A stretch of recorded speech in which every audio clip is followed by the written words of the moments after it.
묵상하시면서 암송하시면서 실천하시면 좋겠습니다. 하나님 말씀 보겠습니다. 오늘은 에베소서 5장 15절부터 18절에 있는 말씀입니다. 신약성경 315페이지에 있는 에베소서 5장 15절부터 18절 말씀을 교도하도록 하겠습니다. 15절 먼저 읽어드리죠. 그런즉 너희가 어떻게 행할지를 자세히 주의하여 지혜 없는 자같이 하지 말고 오직 지혜 있는 자같이 하여 그러므로 어리석은 자가 되지 말고 오직 주의 뜻이 무엇인가 이해하라. 술취하지 말라. 이는 방탕한 것이니 오직 성령으로 충만함을 가져라. 아멘. 우리가 살아가면서 종종 우리의 삶을 뒤돌아봅니다. 우리도 연말이 다가오면 특별히 그런 시간들을 가지게 됩니다.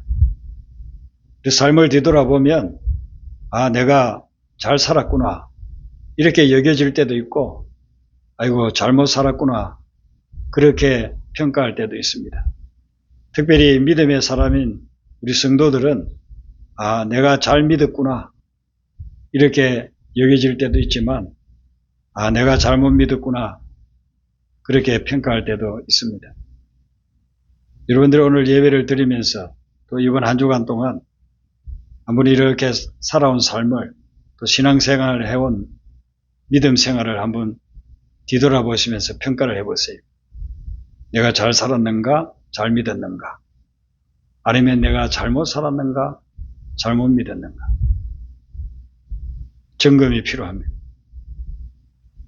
저는 종종 제 삶을 그렇게 점검을 해보면서 잘못 믿고 잘못 사역하고 잘못 살아온 적들이 있었음을 깨닫고 하나님 앞에 참 회개 많이 했습니다. 예수님 믿지 않던 때가 아니고 예수님 믿고 목회자가 되어서 목회를 한다고 했지만 제 삶을 점검을 해보면 하나님이 인정해지기 어려운 그런 일들도 있었던 것을 보게 됩니다. 그래서 사도 바울이 오늘 본문에 지혜롭게 행하라고 그렇게 말씀합니다. 15절 말씀에 너희가 어떻게 행할지를 했는데 여기서 어떻게 행한다는 말은 영어 성경에는 어떻게 살아가는지를 그렇게 번역을 해놨어요. 그러니까 우리가 어떻게 행하고 어떻게 살아가야 되는지 주의해서 지혜롭게 살아라. 이게 우리에게 근거해주는 말씀입니다. 지혜롭게 살면 여러분들이 삶을 다 살고 난 후에 뒤를 돌아볼 때 후회하지 않습니다. 후회하는 것은 지혜롭게 살지 못했다는 것입니다. 그러면 어떻게 하면은 지혜롭게 살 수 있을까? 오늘 본문 말씀에 길지 않지만 아주 중요한 내용 3가지를 이야기합니다. 이 3가지처럼 살아가면 그러면 지혜롭게 사는 인생이 된다는 것입니다. 첫 번째가 16절에 보면 세월을 아끼라고 합니다. 자, 지혜롭게 살려면 시간을 잘 관리하라는 것입니다. 여기 세월은 시간과 기회를 이야기를 합니다. 그래서 세월을 아끼라는 것은 우리 각자에게 주어진 시간을 허비하지 말라는 것입니다. 그 시간이 나에게 주어진 그 시간이 절대로 헛된 데 쓰지 않도록 허비하지 말라 하는 거예요. 하나님이 하나님을 믿는 모든 사람에게 주신 것이 3가지가 있어요. 믿음을 시작한 분들에게는 빠짐없이 모든 사람에게 또 안 믿는 사람에게도 이 세상에 태어나고 나면 주는 것이 있습니다. 첫 번째는 생명을 주었습니다. 하나님이 우리에게 생명을 주었기 때문에 우리가 호흡하고 오늘 이 자리에 나와서 예배를 드릴 수가 있는 것입니다. 두 번째는 시간을 주었습니다. 모든 사람들에게 우리가 쓸 수 있는 시간 주셨습니다. 세 번째는 은사를 주셨습니다. 이것은 재능이라고도 표현할 수 있습니다. 주셨습니다. 은사나 재능 누구에게나 다 주었는데 이 은사나 재능은 차이가 있습니다. 예수님도 그걸 차이가 있다고 했습니다. 1달란트 준 사람, 2달란트 준 사람, 5달란트 준 사람이 있다고 했습니다. 그리고 은사도 다양합니다. 독수리는 하늘을 날 수 있는 재능이 있습니다. 반면에 돌고래는 바닷속을 헤엄쳐 다닐 수 있는 재능이 있습니다. 독수리가 돌고래하고 친구 되겠다고 바닷속으로 들어가면 죽고 말죠. 돌고래가 자기가 하늘에 올라가겠다고 육지로 올라가서 뛰다가는 죽고 마는 것입니다. 사자는 밀림에서 아주 잽싸게 달릴 수가 있습니다. 또 반면에 거북이는요, 느릿느릿 가면서도 잘 살고 있습니다. 그러니까 우리 각자에게도 이와 같은 재능, 은사를 주셨다는 것입니다. 은사는 각자 다른데 시간은 모든 사람에게 동일합니다. 모든 사람에게 하루 24시간을 주었습니다. 기도 열심히 했더니만은 막 은사가 임해가지고 나에게는 하루에 48시간을 주시더라. 그런 사람 아무도 없어요. 모든 사람들에게 24시간을 공평하게 하나님이 주셨는데 그것을 어떻게 사용하느냐에 따라서 인생이 달라진다는 것입니다. 그래서 오늘 사도 바울은 너희들에게 공평하게 준 시간, 하루 24시간, 그걸 절대로 헛되게 쓰지 말고 그 시간들을 아끼면서 잘 붙잡고 제대로 사용하라고 그렇게 권고하고 있습니다. 여러분, 우리가 이 세상에 사는 것은 하나님이 우리에게 주신 시간만큼 살다가 가요. 네. 그 시간만큼이 각자마다 다를 수는 있지만 나에게 주신 시간만큼, 어떤 사람은 60년 살다 와라, 어떤 사람은 90년 살다 와라, 어떤 사람은 30년 살다 와라. 그 시간만큼 살다가 가는데 우리는 그걸 살면서 그걸 못 느낍니다. 못 느끼고 살아가고 있습니다. 그 시간의 흐름을 아주 실제적으로 느낄 수 있는 시계가 있어요. 여러분, 다양한 시계들이 있죠. 아날로그 시계, 디지털 시계가 나오기 전에 지금 이 교회 내에도 디지털 시계가 한 서너 개가 있습니다. 디지털 시계를 요즘 많이 사용합니다. 그전에는 캐종시계, 아날로그로, 또 그전에는 옛날에는 해시계, 물시계도 사용했습니다. 그런데 시간의 흐름을 아주 실제적으로 그렇게 볼 수 있게끔 하는 시계는 뭐냐면 모래시계입니다. 만약에 1시간 동안을 측정할 수 있는 모래시계가 있다면 탁 엎어놓으면요, 모래가 주르르 내려옵니다. 1시간 동안 내려오는 거예요. 그래서 그걸 보면은 20분 지났구나. 이제 남아있는 것이 40분이구나. 얼마가 지났고 얼마가 남아있는지를 보게 해주는 것이 모래시계인 것입니다. 만약에 우리 인생 전체를 한 모래시계가 이렇게 표현할 수 있다고 한다면 그런 시계를 보면은 우리는 늘 아주 실감하면서 아주 그 실제적으로 그 시계를 느끼면서 아마 우리가 살아갈 수가 있을 거예요. 내가 지금 20년 지나갔구나. 앞으로 나에게 50년이 남았구나. 그걸 볼 수 있게끔 하는 거. 그게 모래시계라는 것입니다. 그런데 우리는 모래시계로서 인생을 볼 수가 없으니까 늘 깨어가지고 나에게 시간을 주신 하나님의 그 시간을 의식하면서 살아가야 된다는 거예요. 그게 바로 세월을 아끼면서 살아가는 거라는 겁니다. 예수님은 33년 살았습니다. 요즘 우리 평균 나이로 치면은 3분의 1 조금 더 살았다고 그렇게 볼 수 있습니다. 오늘은 우리가 80세, 90세, 제가 올해는 다른 때 비해 가지고 장례식을 많이 가요. 많이 가는데 대부분이 80세, 90세 이렇게 돌아가셔요. 33세면은 3분의 1 정도밖에 되지 않는데 그렇게 예수님이 사시고 마지막에 평생을 평가하신 말씀이 십자가에서 뭐라고 하시느냐 하면은 다 이루었도다 그렇게 합니다. 이 말씀은 뭐냐면은 내가 33년을 살다 가는데 내가 해야 될 일 다 하고 간다 하는 것입니다. 우리가 얼마나 많은 사람들이 이 중에서 또 전 세상에 살고 있는 사람들 중에서 죽을 때 이런 말을 할 수 있는 사람이 몇 명이나 될까요? 내가 다 이루었다, 후회함이 없다. 아마 굉장히 드물 겁니다. 근데 예수님은 33년이라고 하는 짧은 시간 동안 사시면서 그 시간을 완벽하게 활용하시고 정말 아끼면서 잘 사용하셔서 마지막 순간에 다 이루었다라고 하셨습니다. 여러분들도 지금까지는 어떻게 시간을 활용하셨는지 모르지만은 오늘 이 말씀을 우리가 묵상하고 듣고서 오늘 이후의 삶은 나중에 뒤를 돌아볼 때에 다 이루었다라고 그렇게 고백할 수 있기를 바랍니다. 예, 여러분들이 오늘 이 말씀 듣고서 세월을 잘 아껴가지고 세월을 잘 아껴서 시간을 제대로 사용해서 후회함이 없다.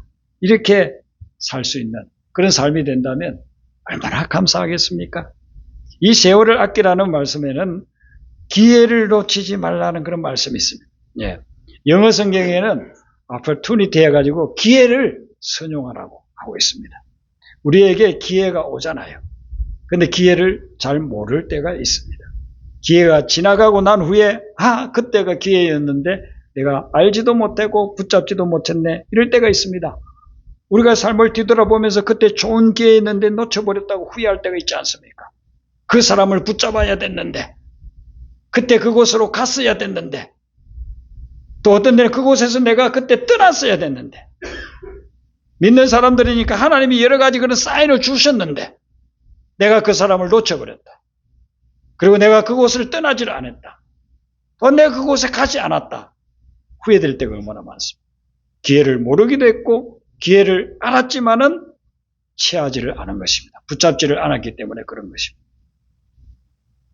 어떤 권사님은 제가 만난 우리 교회 교인은 아니에요. 아주 고등학교 때부터 제가 알고 있는 그런 권사님.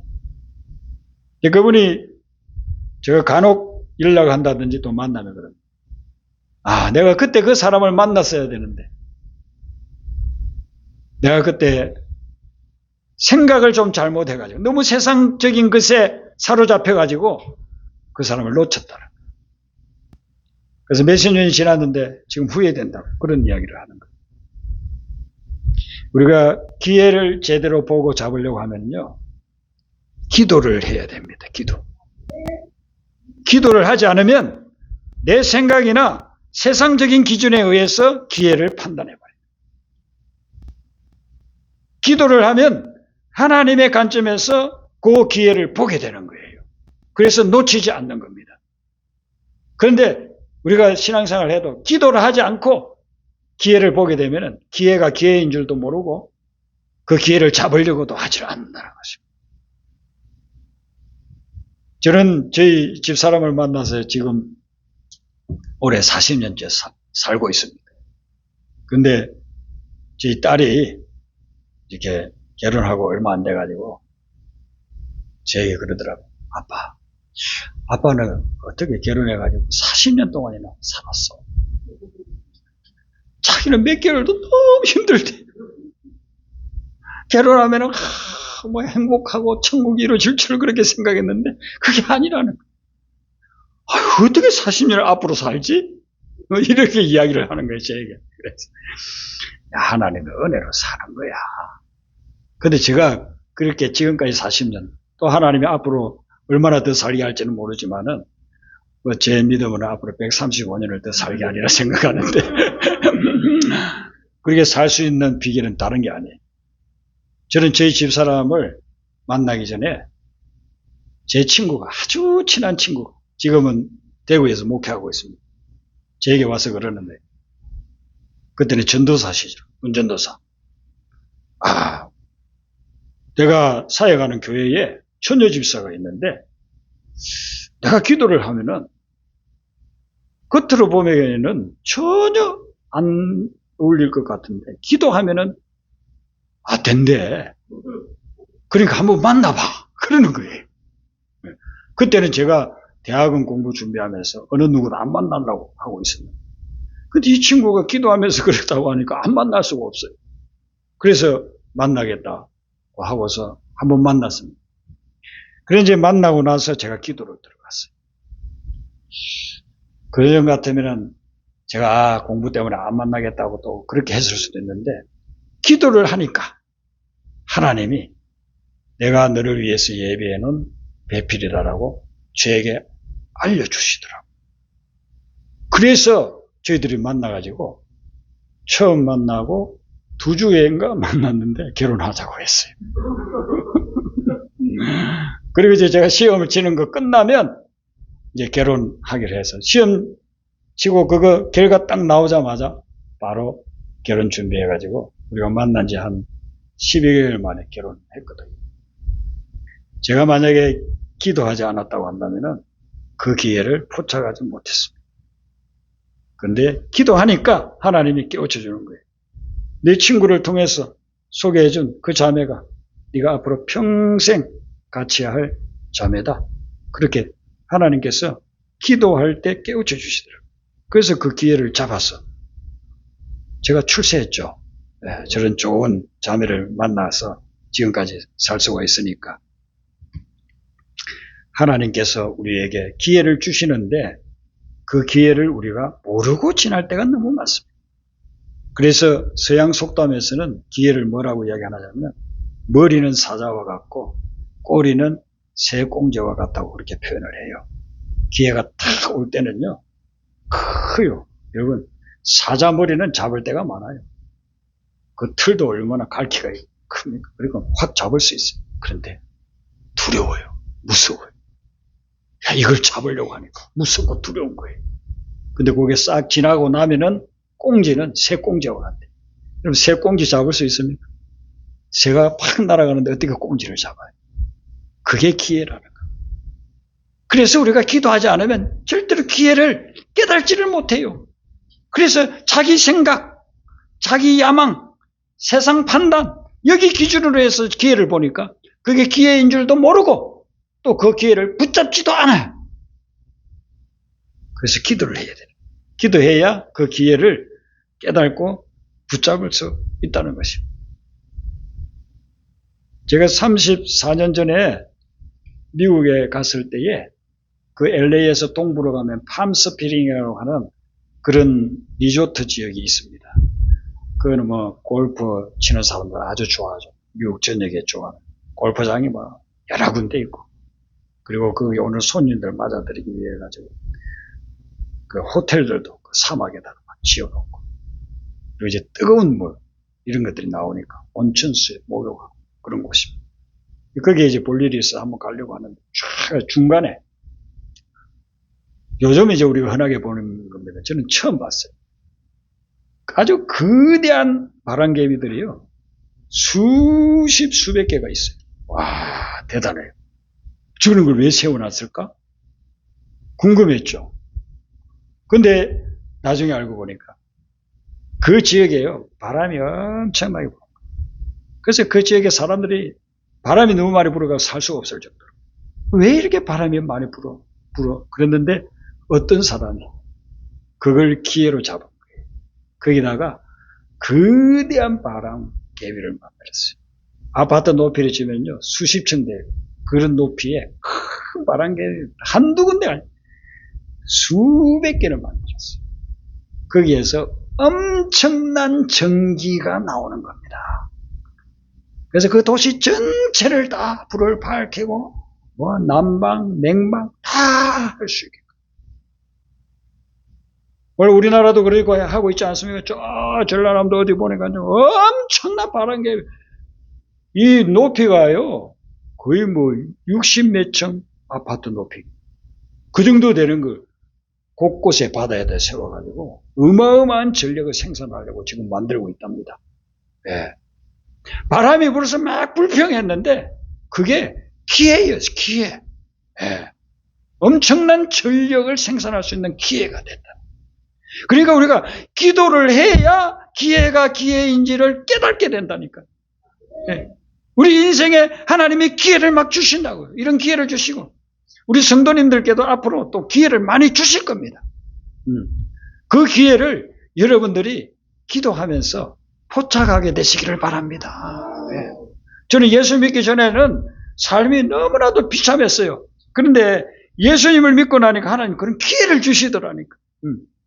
공부할 돈도 없어도 기회를 주시고, 제가 가고 싶은 곳인데 돈이 없어도 하나님이 또 기회를 주시고, 사람들을 만나게 하시고, 하나님이 그렇게 하셔서 지금까지 제가 목회하면서 살아올 수가 있었던 거거든요.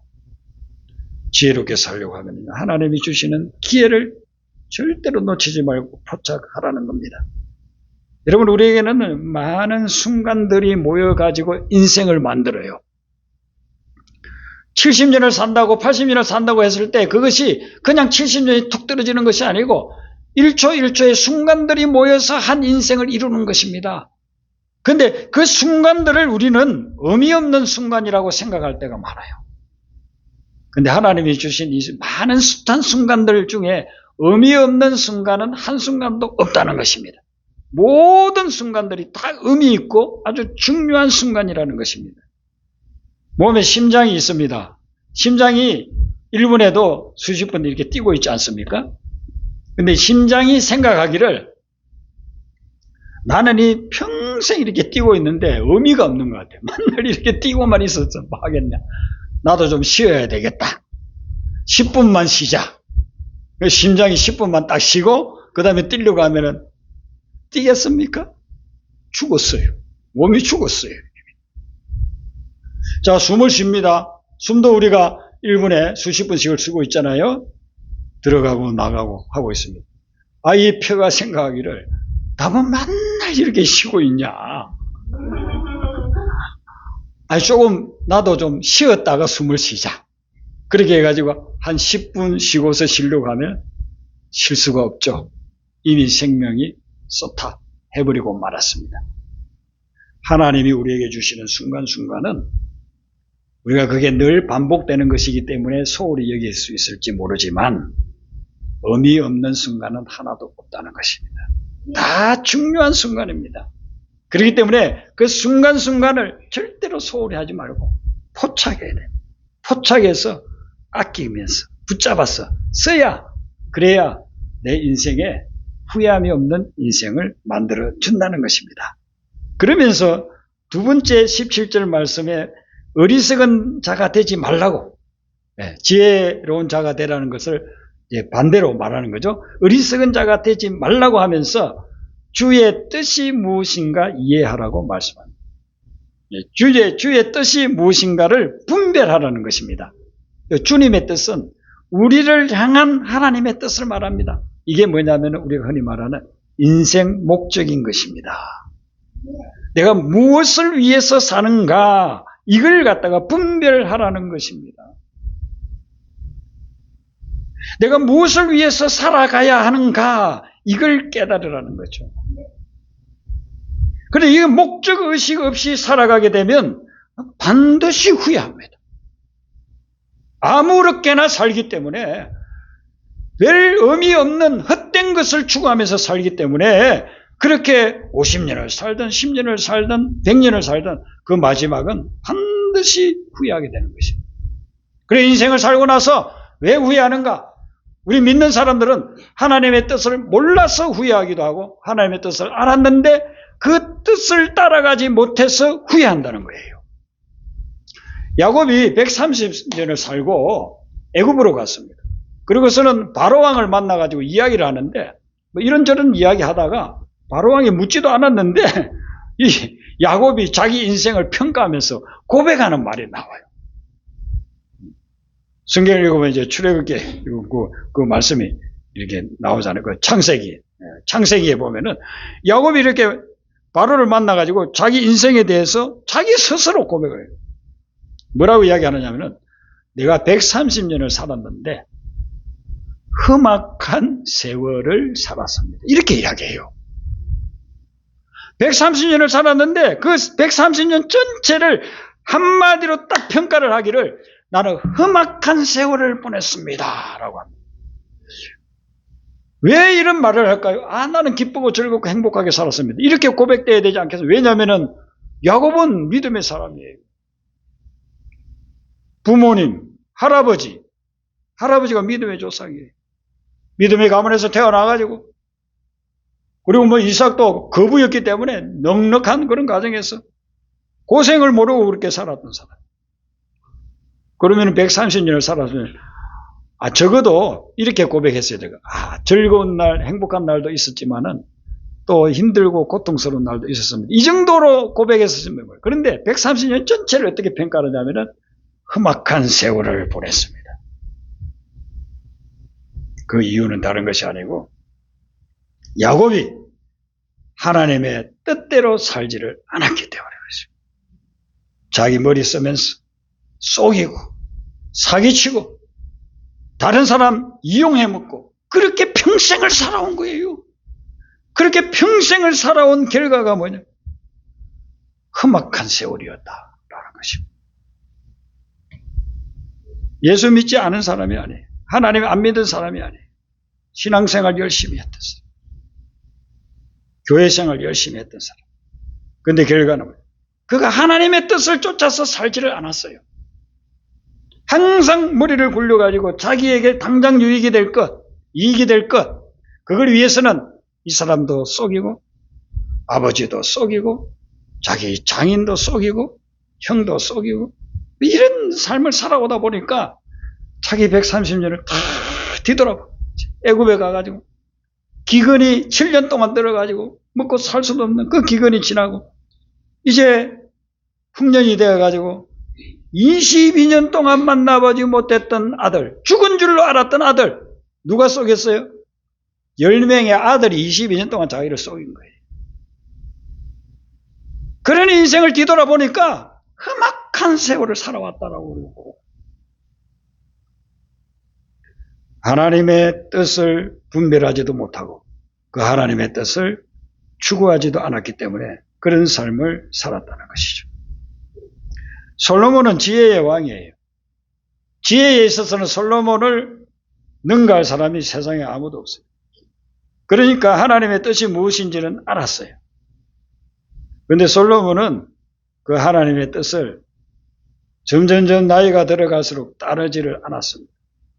그래서 그가 헛되고 헛되다고 고백하는 거예요. 하나님의 뜻을 알기는 알았는데 그 뜻을 따라가지를 않았어요. 그 뜻에 순종하지 않았어요. 그래서 그는 인생이 헛되다고 노년에 죽기 전에 고백합니다. 죽기 전에 내 인생은 다 헛되다. 그래서 우리는 하나님의 뜻을 묻고 그리고 하나님의 뜻을 깨달아서 그 뜻을 붙잡고 살아가야 된다는 거예요. 나를 향한 하나님의 뜻이 무엇인가? 그걸 여러분들이 말씀을 묵상하면서 기도하면서 분별하게 되시기를 바랍니다. 그리고 그 뜻을 따라가세요. 제가 외국인 선교에 거기에 가서 그 전에 설교를 한 달에 한 번씩 한 적이 있습니다. 한 달에 한 번씩 가니까 거기에 변화가 일어나는 걸 금방 알아요. 매주 예배 드리는 분들은 잘 모르지만은 한 달에 한 번 가니까 저는 그걸 보는 겁니다. 그 예배 드리는데 외국인들 한 150명 정도 모이고 그리고 그분들을 위해서 섬기고 봉사하는 분들이 한 20명 옵니다. 그런데 그분들은 오전에는 자기가 속한 교회에서 예배 드리고 오후 3시에 드리는 그 예배에 이제 와서 여러 교회에 섬기는 분들이 와서 이렇게 섬기는. 근데 이제 제가 한 번은 가서 설교를 하는데 그 섬김하는 분들이 보통 그냥 오시는 분들이 계속 오거든요. 근데 어느 날 갔더니만 못 보던 분들이 한 분 보여요. 그래서 제가 그 담당하는 분에게 물어봤어요. 아, 저분은 어떻게 해서 또 이렇게 와서 사역합니까? 했더니만은 이야기를 해주는데 이분이 연세가 저는 그때 한 40대였고 그분은 거의 60대, 70이 가까워오는 분인데 이분이 말기 암 판정을 받아가지고 자기 인생을 이렇게 뒤돌아보면서 이제 의사가 몇 개월밖에 못 산다고 하는데 내 남은 몇 개월을 어떻게 살아야 할까? 그걸 고민을 했다는 거예요. 그러다가 내가 여태까지 하나님 앞에서 하나님 뜻대로 살지 못한 것을 깨닫고 남은 몇 개월만이라도 정말 하나님이 기뻐하실 그런 일을 하다가 하나님께 가야 되겠다. 그런 생각을 하고 찾던 중 외국인 선교에서 그렇게 귀한 사역들을 하고 있는 것을 알고 그곳에 와서 외국인들을 섬기고 있는 거예요. 그래서 제가 그다음부터 이제 갈 때마다 그분을 유심히 봅니다. 그런데 몇 개월 생명이 남지 않은 분 같지가 않아요. 그 당시 보기에는요, 건강한 모습으로 보이고, 그리고 또 웃어요. 이렇게 웃으면서 외국인들을 자꾸 돌보고 섬기고 있는 겁니다. 그래서 저는 그분이 그렇게 깨달았으니까 좀 병이 나아가지고 건강하게 몇 년이라도 더 사셨으면 하는 그런 마음이 있어서 기도도 드리고 했는데 몇 개월 후에 가니까 그분이 안 보여요.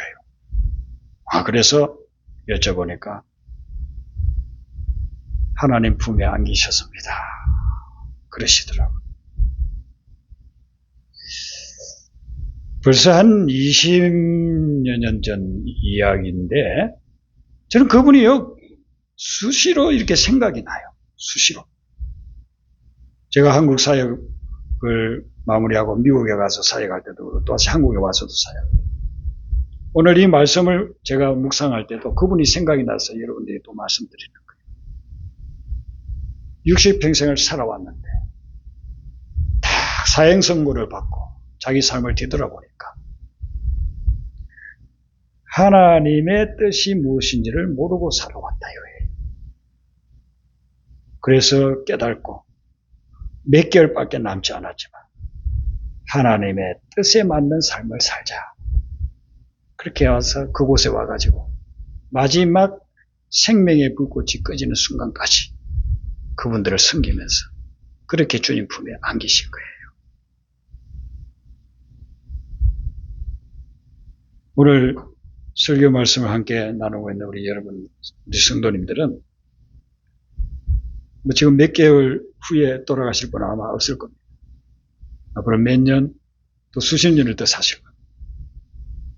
여러분들의 앞으로의 삶은 하나님의 뜻을 깨닫고 그 뜻에 순종하는 그런 삶이 되시기를 바랍니다.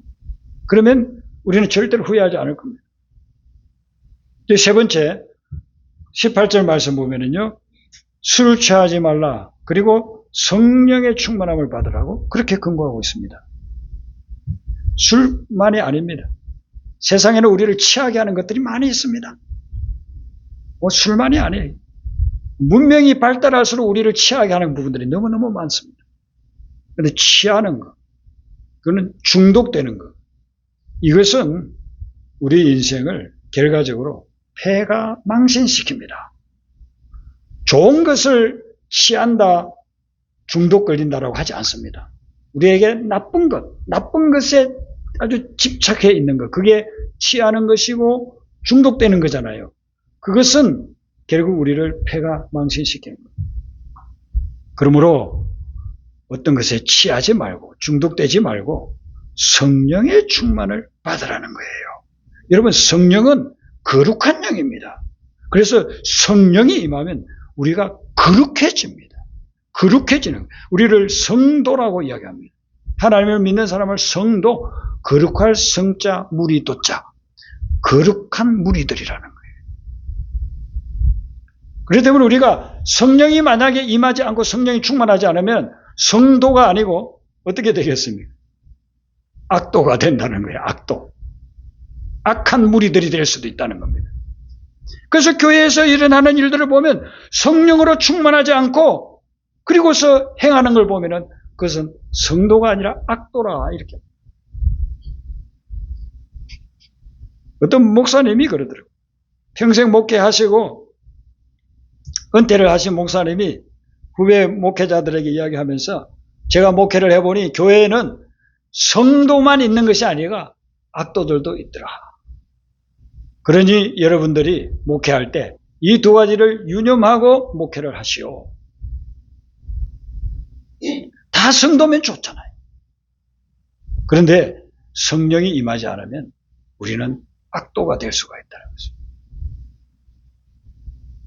모세가 시내산에 올라가가지고 하나님과 대화를 40일 동안이나 나눴잖아요.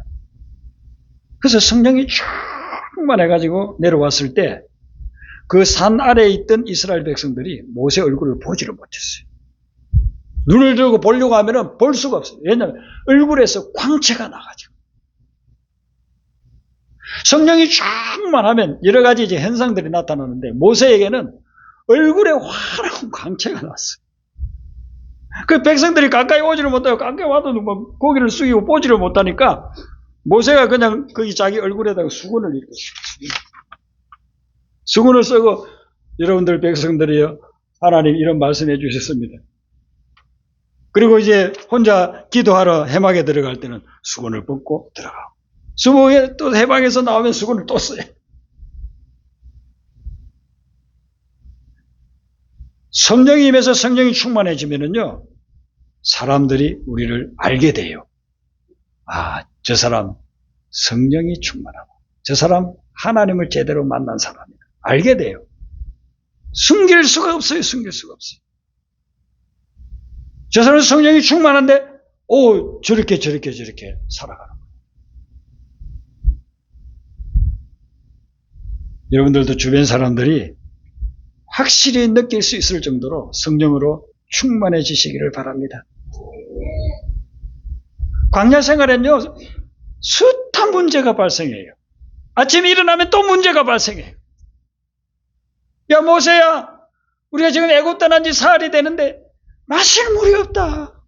어떻게 된 거냐, 모세야. 나일강에는 그 마실 물이 얼마나 많냐. 퍼다가 오면은 그냥 마실 수 있는데 이 광야에는 마실 물 하나도 없다. 우리를 갖다가 목말라서 죽이려고 하냐. 막 원망하고 불평. 또 물을 발견했는데 물이 써서 왜 이렇게 쓴 물이냐. 모세야, 좀 달게 해다오. 먹을 게 없으면, 모세야, 우리가 이게 배고파서 죽게 생겼다. 애굽에는 먹을 게 얼마나 많았냐. 실제로 많지도 않았는데도 애굽에는 먹을 게 많았다. 그러면서 또 원망. 야, 고기 좀 먹고 싶다. 맨날 이 만나 먹냐. 만나만 우리가 지금 몇 달을 먹었다. 고기 좀 따오. 또 어떤 데는 와가지고, 야, 모세, 아론, 니네들만 하나님의 쓰임받는 지도자냐. 우리도 지도자다. 모세를 돌로 쳐 죽이려고 했다니까요. 모세를 죽이려고. 자고 일어나면 문제예요. 자고 일어나면 문제. 그게 하루 이틀도 아니고 40년. 어떻게 극복할 수 있을까요? 모세가 성령 충만했기 때문에 그 문제들을 극복하고 살아남을 수가 있었다는 것입니다. 오늘 우리가 살아가는 삶도 마찬가지입니다. 내일 또 문제 생길 겁니다. 문제의 연속입니다. 문제가 내가 원하는 대로 해결되지 않더라도 그 문제를 극복하면서 나아가야 되는데, 그 극복할 수 있는 길은 하늘에서 내려오는 성령의 능력으로만 가능하다는 겁니다. 그래서 성령 충만을 사모하라는 거예요. 하나님의 영으로 성령으로 충만해져서 여러분들에게 밀려오는, 파도같이 밀려오는 그 문제들 다 슬렁슬렁 성령의 도우심으로, 성령의 능력으로 극복하게 되시기를 바랍니다. 그렇게 되면 우리가 우리의 삶을 다 살고 나서 뒤를 돌아볼 때 후회할 게 없어요. 뭐 일이 내 뜻대로 안 되었어도 그걸 통해서 또 하나님께서 은혜를 주셨기 때문에 우리 하나님 앞에서 감사하다는 그런 고백을 하게 될 겁니다. 오늘 바울이 우리에게 근거해 주는 것처럼 시간을 선용하고 기회를 포착하고 그리고 주의 뜻을 깨달아서 내 인생 목적을 분명히 설정하여서 그것을 추구하면서 성령으로 충만하여 그 삶을 영위해 나감으로 인해 하나님 앞에 칭찬받는 그런 삶 되시기를 주님의 이름으로 축원합니다. 우리가 아까 불렀던 복음성가 31장 첫 절과 셋째 절 부릅니다.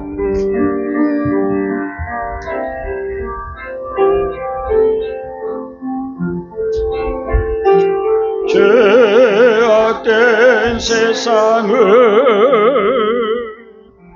방황하다가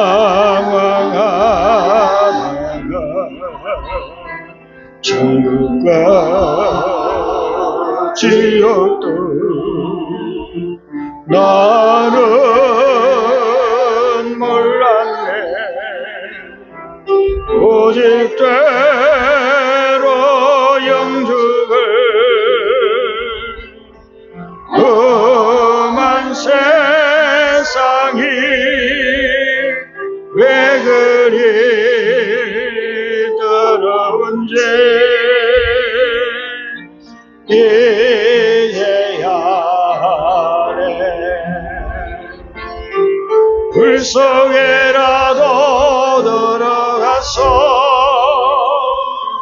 불 속에라도 들어가서 세상에 널리 전하리 주의 사랑을 올고다 언덕에 오르신 예수 주수할 일꾼을 찾아